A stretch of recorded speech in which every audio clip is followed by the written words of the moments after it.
Buenos días, buenas tardes, buenas noches a todos. Es un gusto para mí compartir este espacio. Soy Roberta San Martino.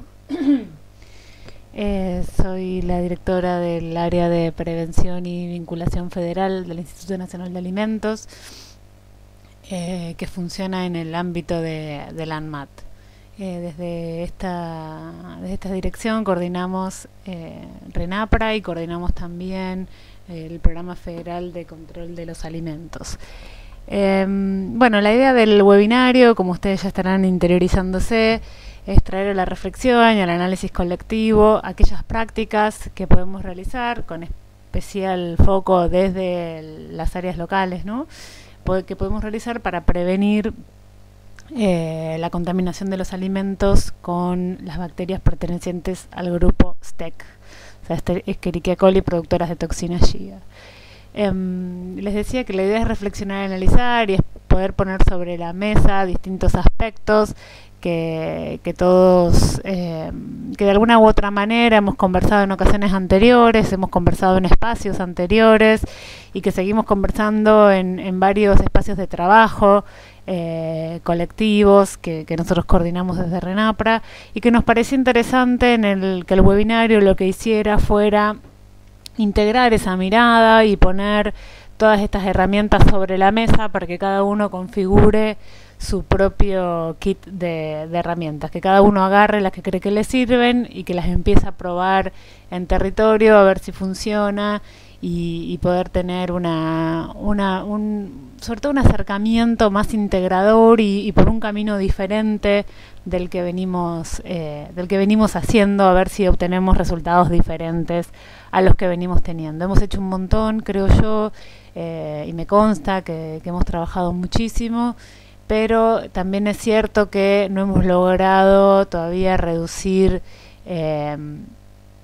significativamente la prevalencia de la enfermedad que nos convoca, que es el síndrome urémico hemolítico, por lo que entendemos hay que empezar a generar nuevas y más herramientas que complementen a esas actividades que venimos haciendo para poder tener impacto significativo sobre la tendencia de esta enfermedad. Así que la idea es hablar un poquito del marco en el que nos movemos desde las áreas de control de alimentos, ver qué herramientas tenemos a partir de la configuración y qué es lo que los textos nos vienen diciendo, qué conceptos hay en este enfoque moderno de la actividad de control de los alimentos y cómo se ha ido modificando en este sentido y poder llevarlo en concreto a la herramienta que nosotros estamos proponiendo para trabajar desde los niveles locales, que es el enfoque peligro-riesgo, y que nos hemos puesto de acuerdo con todas las jurisdicciones provinciales que esta tiene que ser la mirada de abordaje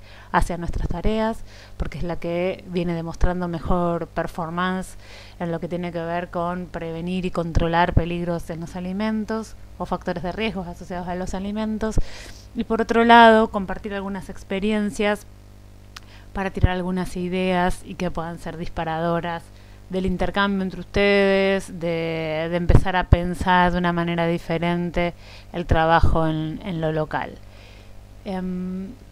La Organización Mundial de la Salud, cuando habla de las enfermedades transmitidas por alimentos, que es el principal objetivo de un sistema de inocuidad, de gestión de la inocuidad de los alimentos, dice que son por encima de 200, la gran mayoría son zoonóticas, o sea que hay algún animal implicado en la cadena de transmisión. Plantea también, y este es el caso de la enfermedad que nos reúne, que es el síndrome urémico hemolítico, que en algunos casos las consecuencias pueden ser crónicas o a largo plazo, y con el SU nosotros lo tenemos, que tiene que ver con la insuficiencia renal e incluso con el trasplante renal para aquellos que hayan sufrido la versión más severa de la enfermedad. También la OMS resume en esta frase: las setas afectan a las poblaciones más vulnerables, a quienes son los más susceptibles, a quienes tienen menos recursos para hacer frente a las enfermedades de transmisión alimentaria. También dice que afecta a toda la sociedad en su conjunto, pero destacando que las poblaciones más vulnerables son aquellas que pueden verse más afectadas por estas enfermedades. Y acá me parece que ya tenemos algunas líneas para poder empezar a pensar desde el nivel local cómo dotamos de recursos a esas poblaciones más susceptibles y desde nuestro campo de acción, ¿no? ¿Qué tipo de recursos nosotros le podemos dar a las poblaciones más vulnerables para disminuir esa vulnerabilidad, ¿no? Y en relación al síndrome urémico hemolítico, ¿cuáles serían esos recursos? ¿De qué manera nos acercaríamos a estas poblaciones? Me parece que ya a partir de estos breves acercamientos tenemos que empezar a pensar en la gestión en lo local, que es la invitación del webinario, que todos vamos a ir recorriendo y voy a ir poniendo sobre la mesa algunos conceptos técnicos, alguna bibliografía, pero la invitación es que todos vayamos pensando cómo esto nos da herramientas y qué cuestiones despierta y problematiza para trabajar desde los niveles locales.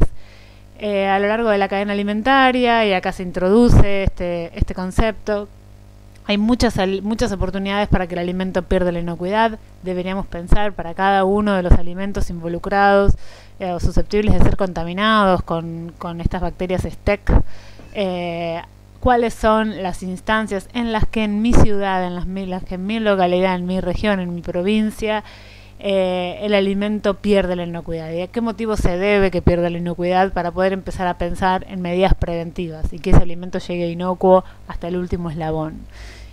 Podemos pensar en la cadena de la carne, podemos pensar en la cadena de los lácteos, podemos pensar en la cadena de los vegetales. ¿Cuáles son las oportunidades para que los vegetales pierdan la inocuidad y se contaminen, en este caso, con los alimentos, con las bacterias pertenecientes al grupo STEC? Esto va a tener que ver con las prácticas, en definitiva, que a lo largo de esa cadena el alimento sufre. Y si nosotros pensamos en la cadena de los vegetales y estamos pensando en espinaca, bueno, esa espinaca, ¿dónde fue sembrada? ¿Con qué fue regada? ¿Cómo fue cosechada? ¿Cómo fue acondicionada? En qué cajón, a dónde fue a ser vendido, comercializada o exhibida, se roció después con agua, cuál era la condición de ese agua, qué sucede después con esa espinaca una vez que el consumidor la compra, cómo la almacena, dónde la almacena, la lava, no la lava, cómo la lava, la come cruda, la cocina. Bueno, fui pensando desde la cadena de la espinaca, desde que la sembramos hasta que la comemos, varias instancias a donde la espinaca tiene oportunidad de perder la inocuidad si la práctica que se aplica no es la misma. En cualquiera de estas instancias que yo fui mencionando, podría haber una posible contaminación con este grupo de bacterias que son las causales del síndrome urémico hemolítico. Podría ser a través del agua de riego, podría ser a través del fertilizante, podría ser en la tierra donde yo cosecho, que la tierra esté contaminada.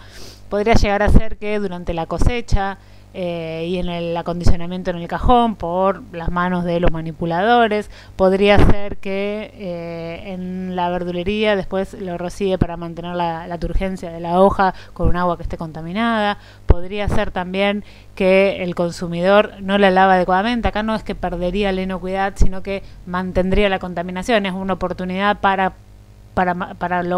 convertirse en inocua, digamos, una espinaca que venga contaminada de producción primaria. Y si el consumidor no tiene estos recursos de cómo lavarlo y la come cruda porque la come en ensalada, vamos directo de la producción primaria al plato del consumidor. Esta es también otra de las invitaciones, ¿no? Entonces yo decía, primero empezar a pensar cuáles son las poblaciones más vulnerables y de qué recursos las podría dotar. Por otro lado, también empezar a pensar en los alimentos involucrados, si tengo algún registro de casos de diarreas sanguinolentas o de síndrome urémico o de cualquier otra enfermedad, porque las bacterias más o menos manejan los mismos riesgos, prácticas de riesgo. Poder empezar a pensar en cuáles son los posibles eslabones a donde se puede perder la inocuidad, a través de qué práctica se puede perder la inocuidad o a través de qué práctica podría lograrse que un alimento se torne inocuo. Y estos claramente podrían llegar a ser recursos para trabajar o indicadores a seguir a lo largo de la cadena. El rol que tenemos todos para que los alimentos sean seguros también, que el consumidor tiene que estar bien informado, y acá me parece que también entra bastante este concepto de la población más vulnerable, ¿no? La definición sería aquella población más susceptible que otras porque no tiene recursos. Bueno, la información es también un recurso y nosotros podemos vulnerabilizar a determinadas poblaciones por no acercarles la información adecuada. Y algo que me parece sumamente interesante, que también manifiesta la OMS cuando habla de las enfermedades de transmisión alimentaria, es que dice que la inocuidad de los alimentos es multisectorial y transdisciplinaria. Y esta es la invitación también a trabajar desde el nivel local con otros actores, con otros sectores, con otras disciplinas, para poder realmente generar herramientas que resuelvan situaciones que son multisectoriales y transdisciplinarias por definición. Vamos a ir viendo algunas cuestiones a lo largo de la conversación.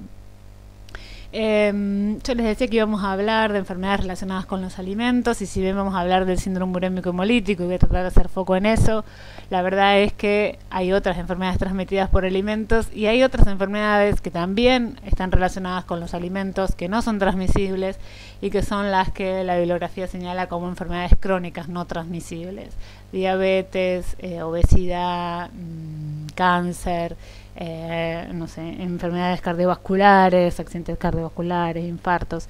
Este tipo de enfermedades también están relacionadas con los alimentos, no porque contengan peligros biológicos, físicos o químicos, sino que porque por su composición nutricional, por la cantidad de sodio que tienen, la cantidad de azúcar, la cantidad de grasas, constituyen un factor de riesgo, y no ya un peligro, un factor de riesgo a la salud de quien lo consume.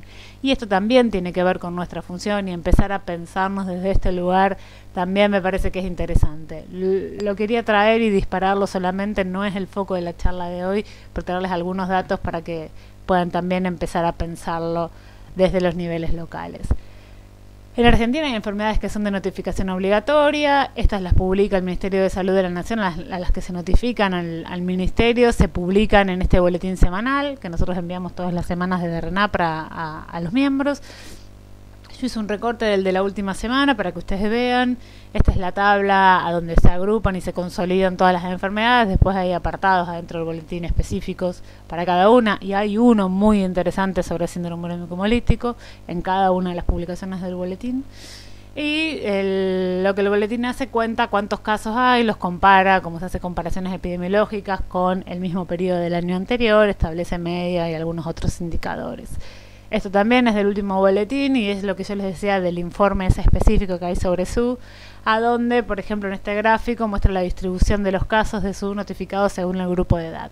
Esto es a nivel país. Sería interesante ver si esto mantiene la distribución en las distintas provincias que han notificado casos, y para dentro de las provincias inclusive también, ¿no?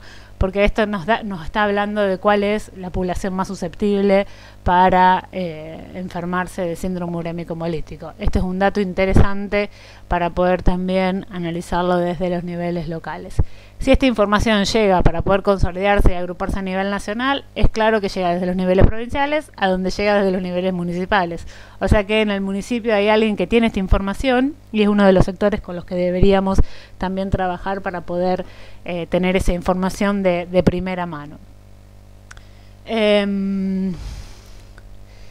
Les contaba también que las enfermedades, que acá les quería mostrar, me salté vuelvo. Hay una publicación del Programa Nacional de Control de Enfermedades Zoonóticas, del PRONCES, junto con el Malbrán, que me parecía muy interesante también para recomendarles, que es es un extracto de ese boletín integrado que se publicó en agosto, pero que hace una mirada bien en profundidad sobre el SU y sobre sus características epidemiológicas, y hace una caracterización de la situación en Argentina muy interesante, que va más allá de lo que sucedió en esa semana epidemiológica en la que se publicó, sino que sería como un documento teórico y de referencia para que ustedes tengan presentes. Bien, volvemos entonces ahora sí a las 2 o 3 cositas que les quería decir en relación a las enfermedades crónicas no transmisibles, es decir, están relacionadas con los alimentos.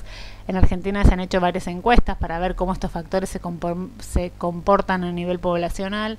La última es esta encuesta que se hizo en el 2013, en el que factor por factor se van analizando cómo se viene comportando. Entonces habla de, no sé, el consumo de grasas, de dieta más lipídica, ¿no? Bueno, cómo ha ido cambiando la hiperlipidemia en las distintas poblaciones a lo largo del tiempo, el consumo de colesterol, el consumo de ácidos grasos saturados, y va haciendo como un análisis en la población en función también de parámetros bioquímicos.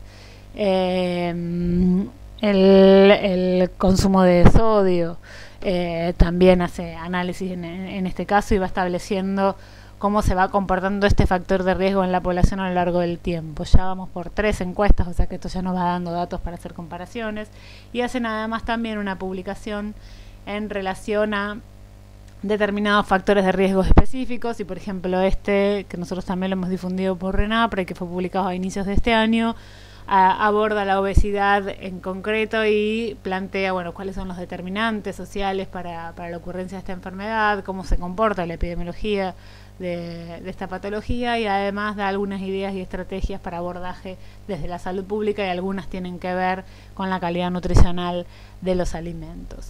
Les decía también que quería que me parecía interesante poder pensarnos como sistema para poder empezar a repasar el para qué formamos parte, ¿no?, de la administración pública, los que trabajamos en el nivel oficial, cuál es la idea del trabajo que nosotros hacemos, y poder empezar a pensar a partir de esto algunas herramientas específicas que puedan aportar en ese sentido. Bueno, sistemas de control de alimentos, está recomendado por la Organización Mundial de la Salud y por la FAO que se constituyan y que se fortalezcan estos sistemas en los países. Son estructuras que están en una gran variedad de países, no en todos, y en los países en los que están tiene características distintas. El sistema argentino es un sistema bien federal, y esto también impone desafíos para el trabajo, pero a su vez también suma la mirada de cada uno de los actores que complementa, que nos complementamos entre sí, y que hace posible un acercamiento más rico y más enriquecedor en relación a los temas, si lo sabemos aprovechar. Les decía, FAO y OMS han hecho algunas publicaciones para ayudar a los países a fortalecer los sistemas de control de alimentos. Me parece que son marcos teóricos interesantes para tener en cuenta al momento de pensar y de diseñar los programas locales para la gestión de la inocuidad de los alimentos. Estos documentos establecen, y nosotros lo hemos tomado como referencia, y de hecho este webinar está un poco articulado en este mismo esquema, dicen que todos los sistemas de control de alimentos deberían estar articulados en estos 5 ejes, o deberían realizar actividades al menos en estos 5 ejes, que tienen que ver con las actividades propias de gestión, el diseño de programas, de procedimientos, con actividades de legislación, que tiene que ver con el diseño de normativas y de reglamentos, de auditoría, que acá englobarían las actividades de inspección sanitaria a los establecimientos, y de vigilancia sanitaria de los establecimientos. Por otro lado, la vigilancia del laboratorio, que acá se integrarían los datos generados por otros sistemas, y en información, educación y comunicación, en el que englobaríamos todas las actividades que tengan que ver con formar, con capacitar, sensibilizar y comunicar a la sociedad nuestros avances. Estos son como distintos engranajes del rompecabezas que hacen a la acción, digamos. Por ahí alguna intervención, algún programa podría encuadrarse en más de uno de estos componentes, porque tiene actividades relacionadas con uno o más de ellos, y no es que eso esté necesariamente mal. Es más que nada a los modos de organizarnos y de poder pensar las actividades que hacemos. Que además de pensarlas en este esquema y en estos elementos, también está bueno pensarlas a través de estos conjuntos, sistemas de conjuntos, a donde nosotros podemos pensar desde el nivel individual de nuestra de nuestro, digamos, de cada una de las personas que estamos trabajando en este sistema, a nivel organizativo, bueno, qué capacidades hay instaladas y cuáles son las dimensiones con las que podríamos pensar, y por otro lado el entorno, en el contexto en el que nosotros nos movemos a modo de sistema y en relación a las vinculaciones que tengamos, las políticas, las estrategias. Esa también es otra manera de acercarnos a nuestra actividad y que también resulta interesante para problematizar el trabajo y lo que venimos haciendo. Y hace 3 años, los documentos que yo les mostraba anteriores de FAO y de OMS son uno del 2003 y el otro del 2007, respectivamente, y en el 2013 Codex Alimentarius hace esta publicación. Los países participantes de Codex Alimentarius acuerdan este texto en relación a cuáles son los principios y las directrices para los sistemas nacionales de control de alimentos. Lo que me parece más interesante es que quede establecido en esta norma y que viene en consonancia con el trabajo que nosotros venimos haciendo, el objetivo principal que tienen los sistemas de control de alimentos y que tiene que ver con proteger la salud. Y Codex habla también de garantizar las prácticas leales en el comercio, porque como es norma internacional y tiene que ver con un régimen entre países, también tiene que incluir esta cuestión. Pero lo que me parece más interesante es esta cuestión de no tiene que haber dudas que el objetivo es proteger la salud de los consumidores, que ese es el objetivo de nuestro trabajo, y en función de eso tienen que estar dadas las prioridades y las acciones que nosotros hacemos, cómo lo que nosotros hacemos todos los días se encuadra y contribuye al logro de este objetivo, ¿no? Proteger la salud del consumidor. Y acá tiene que ver no solamente con el qué hacemos, sino también con el cómo lo hacemos. Y eso es un poco la invitación inclusive del webinario. No tiene que ver nada más con que bueno, hay que hacer inspecciones o auditorías a las carnicerías. No es nada más eso, es cómo son esas auditorías. ¿Es una inspección o es una auditoría? ¿Qué herramientas nosotros utilizamos? ¿Con qué información nos vamos? ¿Qué hacemos con esa información? ¿Cómo la transformamos en dato? De dato a resultado, ¿cómo la transformamos de resultado a dato, de dato a información? ¿Qué proceso sufre esa información que nos traemos de cada uno de estos establecimientos? ¿La trabajamos? ¿La vamos haciendo seguimiento? ¿Podemos sistematizarla? ¿Cómo lo podemos hacer? ¿Con quién lo podemos compartir? ¿Cuáles son los medios para compartir esta información? ¿Qué acciones podemos desprender a partir de la información que nosotros vamos generando? Bueno, esto es un poco lo que queremos ir recorriendo en cada uno de los distintos ejes que le planteamos al webinario. En este texto que yo les traía de Codex, además de establecer este objetivo, que me parece sumamente importante, también establecen cuáles son los principios de un sistema de control de alimentos, que son a las veces como los valores sobre los que un sistema de alimentos se tiene que fundar y se tiene que fundamentar y se tiene que basar.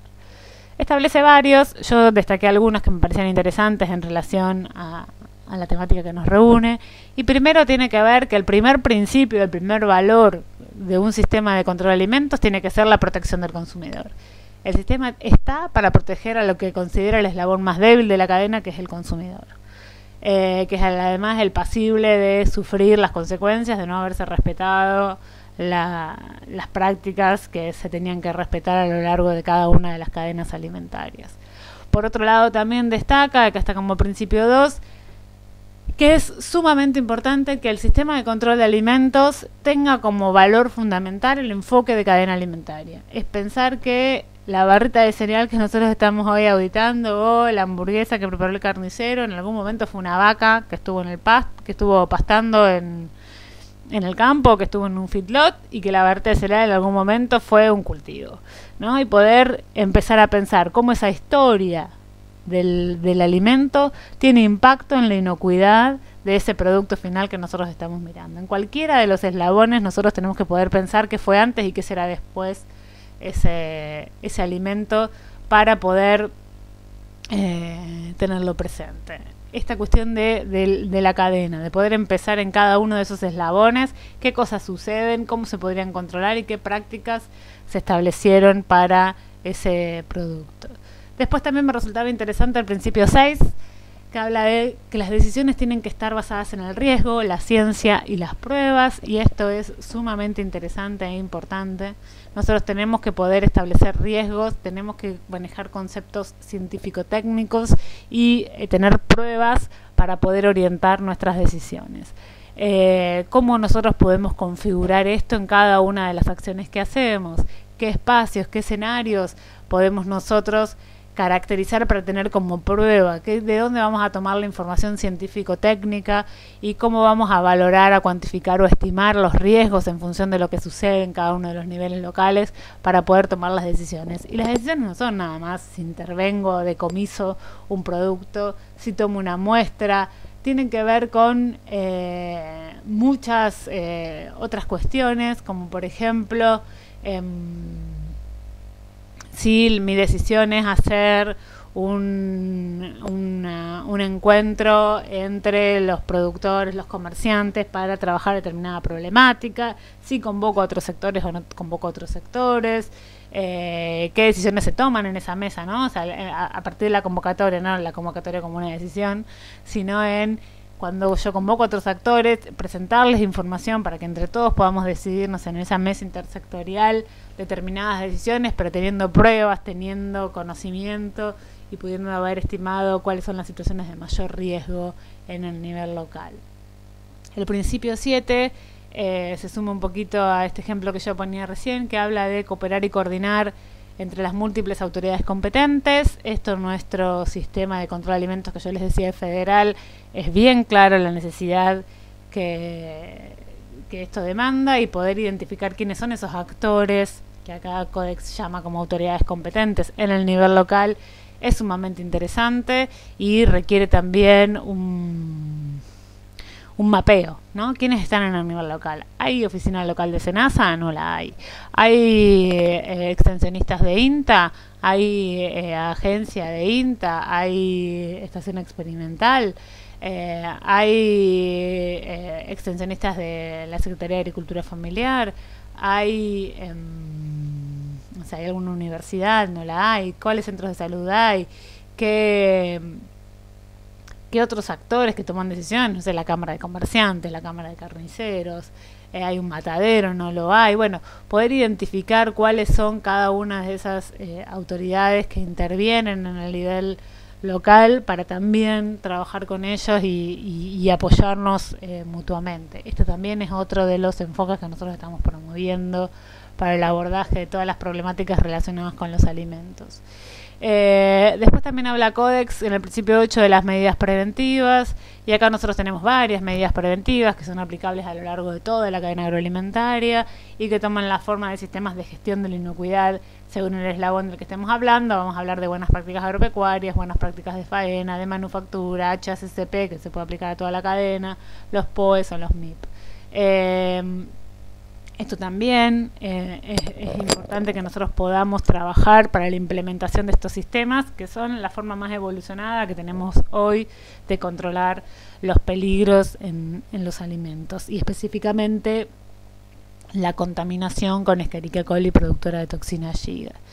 Y el último que quería resaltar, si bien los invito a leer el documento porque es muy interesante, es el principio 9, que habla de procedimientos de autoevaluación y examen del propio sistema. ¿Cuáles son adentro del, digamos, de cada una de las estrategias? Este gráfico yo lo saqué del mismo documento, habla bien del sistema, pero a mí me parece interesante para pensarlo para cada una de las políticas o proyectos que implementamos.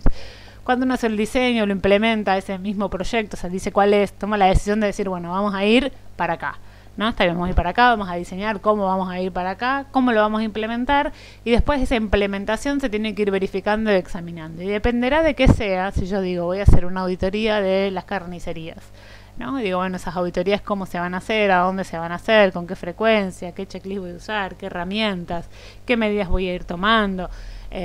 Salgo y lo voy a aprovechar para hacer también, para ir teniendo como alguna tendencia de cómo se comportan cada uno de los...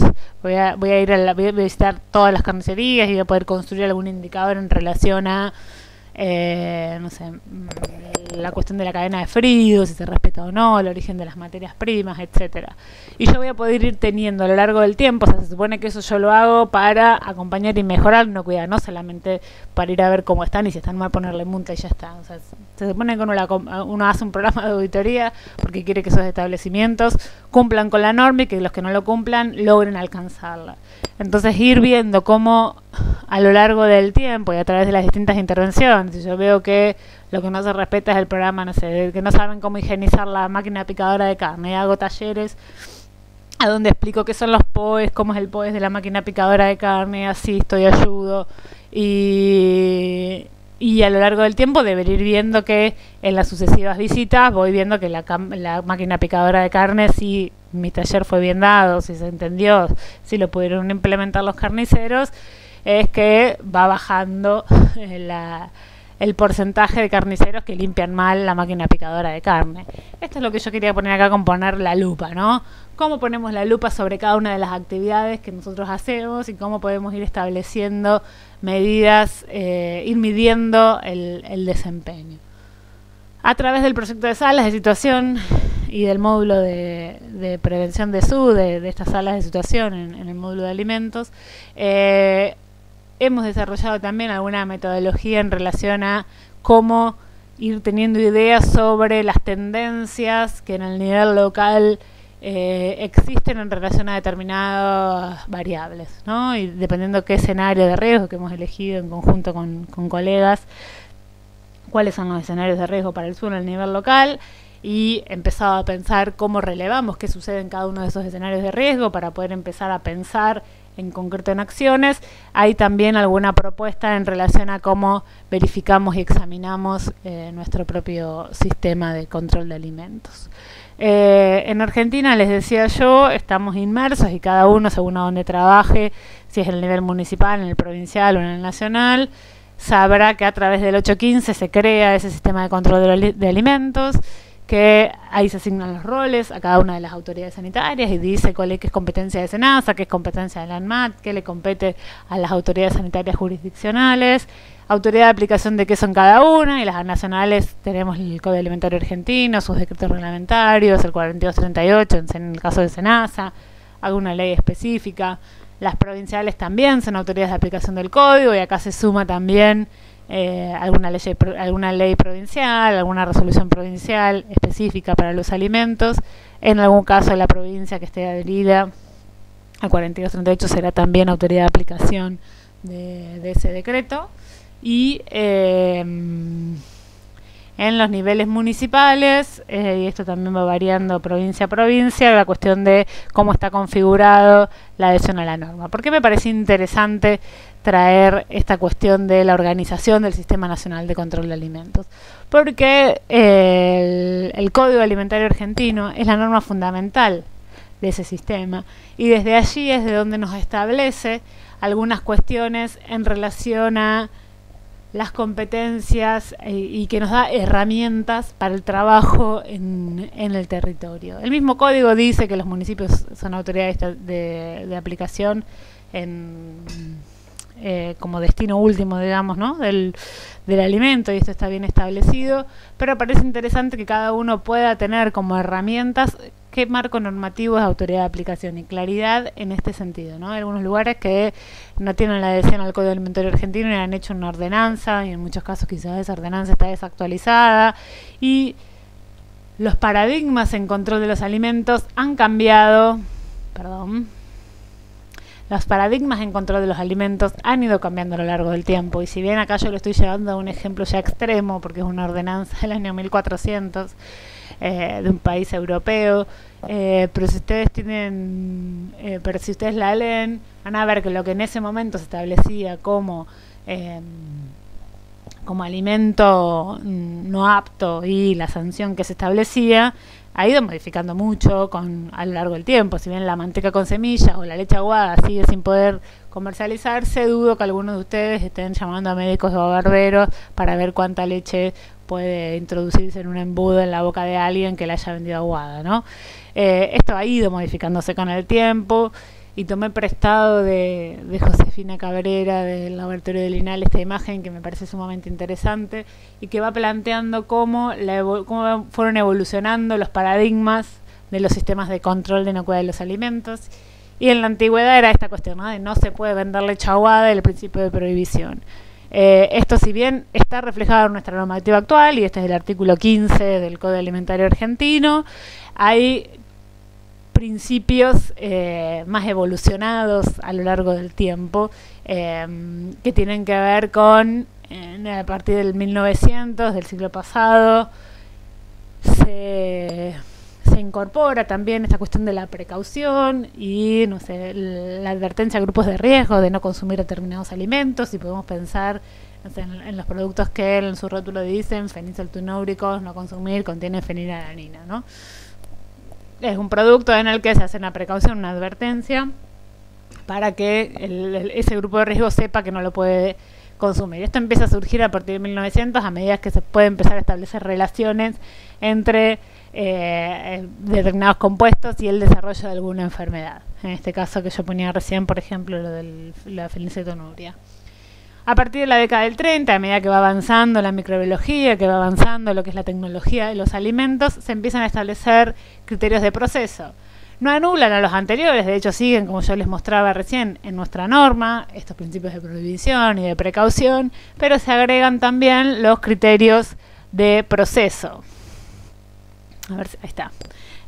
Por ejemplo, son en nuestro Código Alimentario Argentino los criterios de proceso para la leche de cabra, ¿no? Cuáles tienen que ser la densidad, el mínimo materia grasa, el descenso crioscópico, y acá entonces va estableciendo criterios para garantizarse que no ha sido adulterada esa leche, ¿no? Se sigue desarrollando y evolucionando tanto la microbiología como los criterios de proceso, y se pueden empezar a incorporar como criterios la cuestión del examen microbiológico de los alimentos a medida que avanzan los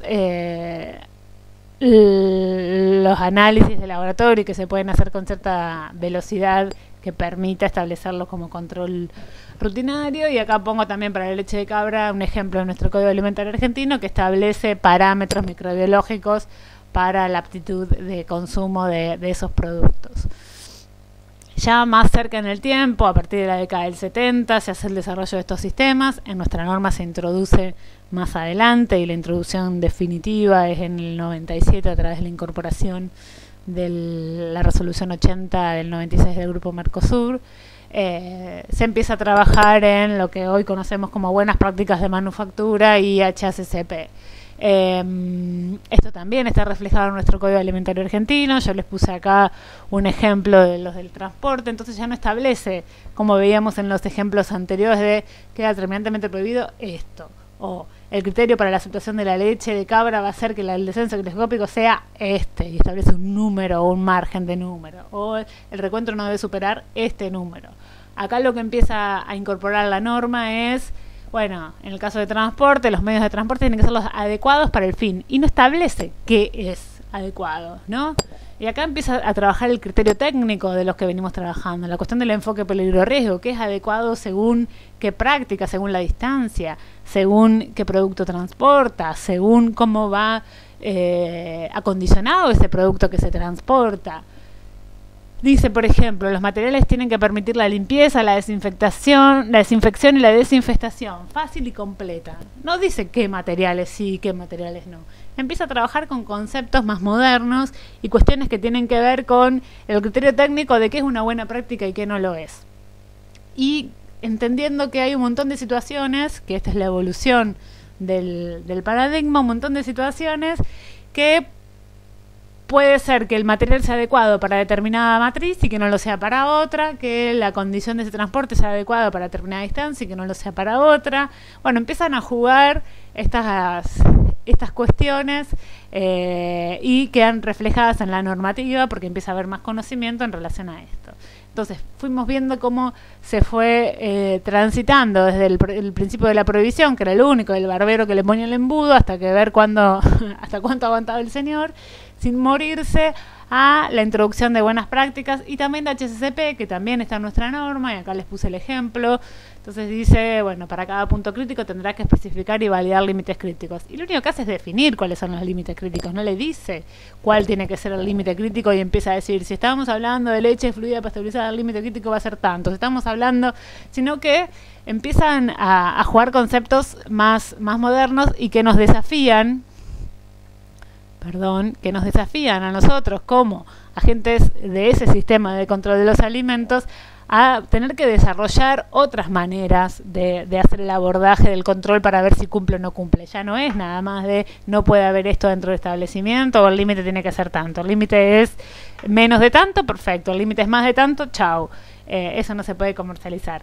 Empieza a jugar otra cuestión que tiene que ver con el criterio, que nos hace tener que empezar a desarrollar herramientas nuevas que den cuenta de la evaluación de si eso cumple o no cumple. ¿Y cuál es ese criterio nuevo y que den cuenta de eso? Bueno, la propuesta es que sea el enfoque peligro-riesgo, ¿no? El poder empezar a pensar, como era la evolución del último, que ahí no les mostré ejemplo, que era la introducción al análisis de riesgo. El análisis de riesgo es una herramienta muy estructurada, muy sistemática, que requiere de un trabajo muy largo y digamos, de alguna evaluación, incluso hay análisis matemáticos y demás para hacer la evaluación de los riesgos, que no es la idea que se desarrolle esto en el nivel local, sino sí tomar los principios y los valores del análisis de riesgo cruzados por los principios de las buenas prácticas de manufactura y el HACCP para abordar nuestras tareas desde un enfoque peligro-riesgo. Y que este es un enfoque que nosotros estamos proponiendo holístico. ¿Holístico en qué sentido? Holístico en que nosotros hemos enfoque integral, que hablamos hoy de la cadena alimentaria, poder mirar al todo, ¿no? Pero también poder mirar particularizando cada una de sus partes. Esta parte de mirar particularizando cada una de sus partes nos sale bastante bien. Nos sale bastante bien porque nos hemos formado en ese poder desagregar para analizar y para reflexionar. Pero acá lo importante es hacer ese desagregado que nosotros estamos como más familiarizados, es la manera en la que aprendimos en la escuela, ni hablar los que nos tocó pasar por algún nivel, por algún estudio de grado o de posgrado, en el que uno aprende separando, y tenés microbiología de los alimentos, microbiología de la microbiología, no sé, clínica, tenés microbiología en general, digamos, o sea, para un mismo acercamiento. Y después los que se fueron todavía perfeccionando más hacen directamente microbiología de los productos, no sé, pasteurizados. Se llega a un nivel de desagregado que ayuda para el aprendizaje, para poder conceptualizar, pero que después se nos puede transformar en una barrera para el momento de reflexionar y de analizar, porque uno no se encuentra con esa cuestión tan desagregada en la realidad. La realidad por lo general es más compleja. Nosotros vamos a una carnicería y nos encontramos con una situación bastante más compleja que la microbiología de la carne, ¿no? De los productos cárnicos. Primero, encontramos una variedad de productos cárnicos dentro de una carnicería, una variedad de especies, una variedad de transformaciones de esos productos, de primera transformación, segunda transformación. Hay algunas locales que incluso venden ya productos listos para el consumo. O sea, hay realmente una complejidad un poco mayor que que en el análisis en el que nos hemos formado, ¿no? El pensamiento que nos formamos es más que nada disyuntivo y además reduce también, porque reduciendo simplificas las cuestiones. Acá el desafío tiene que ver con poder separar, para poder identificar, para poder hacer ese primer acercamiento, para poder caracterizar, pero a su vez también tiene que haber esta cuestión de poder armar el rompecabezas después, porque si no perdemos en esa simplificación y reducción, perdemos la complejidad y por tanto perdemos la oportunidad de una solución verdadera que tiene que entramar y que tiene que tomar y dar cuenta de esa complejidad en la que los problemas de salud se presentan en el territorio. No hay cuestiones tan lineales en relación a las enfermedades que afectan a las personas y a las situaciones y contextos y determinantes que llevan a la ocurrencia de esas situaciones. Entonces, yo les decía, primero empezar a identificar, poder describir la situación en el municipio, poder describir cuáles son los escenarios de riesgo, poder caracterizar esos escenarios de riesgo, tener información para esa caracterización, poder trabajar en los datos que nos ayuden a hacer ese análisis, poder construir y ver en el territorio cómo esa información se mueve. Perdón, me pasé, vuelvo atrás, acá. Los mareé, me parece. Pero bueno, poder ir de esa identificación, de esa separación y de ese desagregado a reagregar toda esa información para poder significar, para poder valorar, para poder hacer esa descripción y poder decir en ese escenario cuáles son las prácticas que constituyen un riesgo, poder decir en ese escenario de riesgo que hemos elegido, que empezamos a separar en el municipio, poder caracterizarlo, después poder ver a eso adentro del mapa, cuáles son los escenarios de riesgo y cómo se consolidan y cómo agregamos esa información a nivel local, para entonces sí poder tomar la decisión basada en la ciencia, los riesgos y los datos, ¿no? Como decía este principio del Codex Alimentarius en el documento que yo les mencionaba hoy. Es poder pensar, y ahora los voy a volver a marear un cachito, es poder pensar en cada uno de esos escenarios de riesgo, cuáles son las fuentes de los peligros. En este caso yo puse acá una de las STEC, la que es la responsable del mayor porcentaje de SUB en Argentina, pero no la única, ¿no? La 257. ¿Cómo llega esa 257 al alimento? A través de las materias primas, del ambiente, de los equipos de utensilios, del hombre. ¿Cuáles son esas prácticas de riesgo que se configuran en cada uno de los escenarios? Cómo esas barreras, que son las buenas prácticas de manufactura, se configuran para detener a esas fuentes del peligro, para saber si ese alimento será o no seguro, será o no inocuo, podrá o no constituirse en un vehículo de estas bacterias que ocasionan el síndrome urémico hemolítico. Y esas prácticas van a tener que ver con si se minimizan determinados peligros, si se reducen, si se eliminan esas bacterias, si hay alguna práctica que minimice, que reduzca o que elimina la bacteria, qué prácticas son las prácticas que previenen el ingreso de la bacteria y qué prácticas son aquellas que controlan el crecimiento. Entonces, poder ir haciendo este análisis para poder establecer y poder definir cuáles son las prácticas que no están funcionando y en función de eso pensar qué acciones podría yo realizar desde el nivel local para contribuir al logro de esos objetivos de inocuidad que nos estamos proponiendo. Y ya para ir cerrando, me gustaba también traerles algunas experiencias de colegas de distintos municipios o de distintas provincias que vienen trabajando y que vienen pensando desde el nivel local algunas actividades relacionadas con la gestión, el control de la inocuidad de los alimentos en esta cuestión en particular.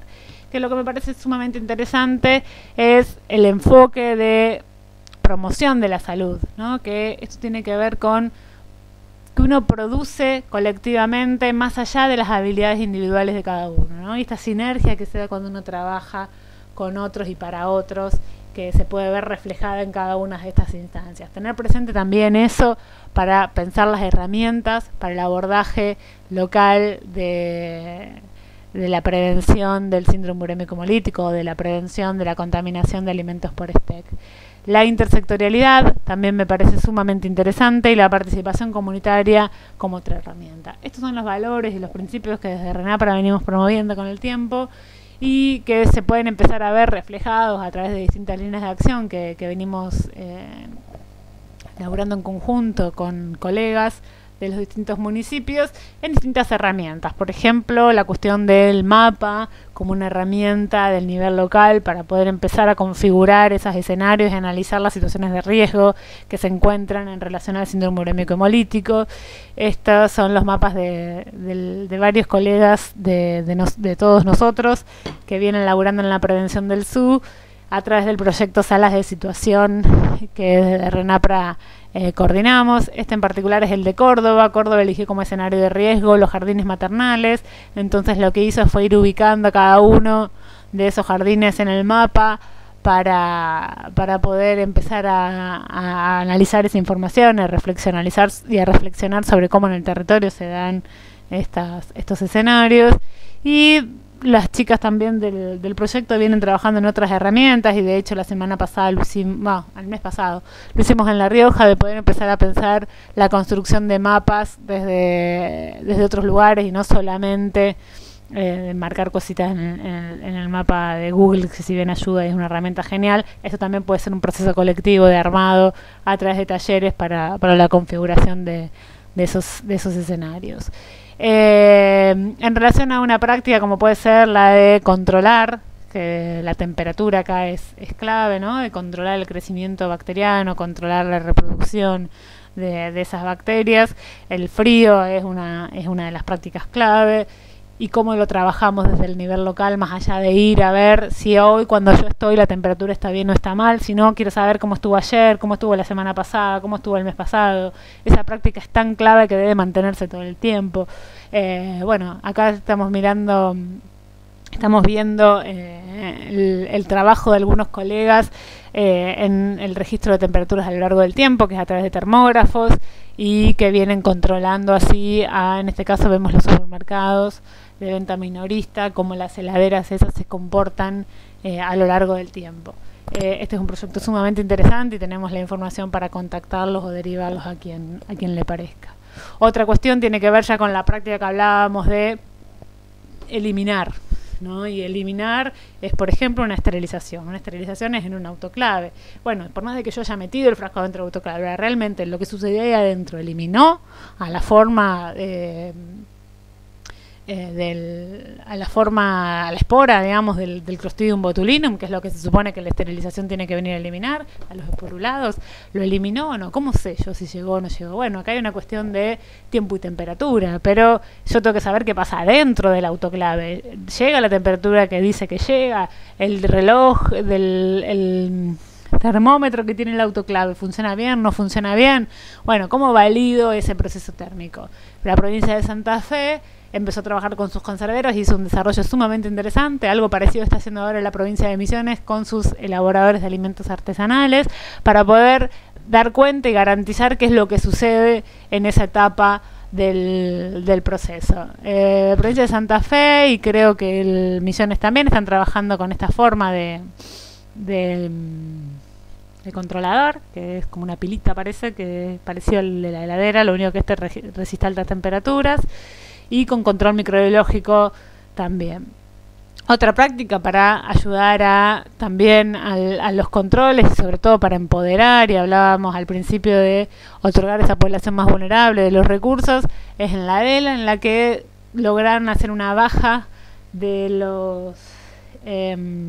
las cantidades de gastroenteritis estivales en el verano a través de la implementación de dos programas. Uno que tenía que ver con los alimentos y que fue hecho con otro sector, que es el sector educativo. El colega de la DELA los capacitó a los colegios secundarios, que salieron a su vez a relevar cómo estaban las temperaturas de las casas de las personas y a darles algunas herramientas para poder optimizar el funcionamiento de los equipos y el orden y demás en la heladera.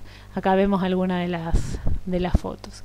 Por otro lado también el poder empezar a pensar y el programar y el planificar el trabajo que venimos haciendo a través de programas de gestión en el nivel local, organizando la información y pudiendo pensar, bueno, en legislación, que es lo que necesitamos, en gestión, en auditoría, laboratorio de epidemiología y en capacitación en concreto, qué actividades podemos realizar para poder reflexionar antes de actuar. Hay un montón de experiencias de colegas también que trabajan en estos sectores más vulnerables de enfermedad y además que son excelentes multiplicadores de lo que nosotros le damos. Esto es de los colegas de la PARA trabajando en esta práctica tan clave que es el lavado de manos con niñitos de jardín de infantes. Y la cuestión para aquellos que puedan y que estén en condiciones de hacerlo, condiciones, ¿no?, de recursos, el laboratorio, ¿no? El laboratorio como un espacio también donde se genere información y no solamente donde yo lleve muestras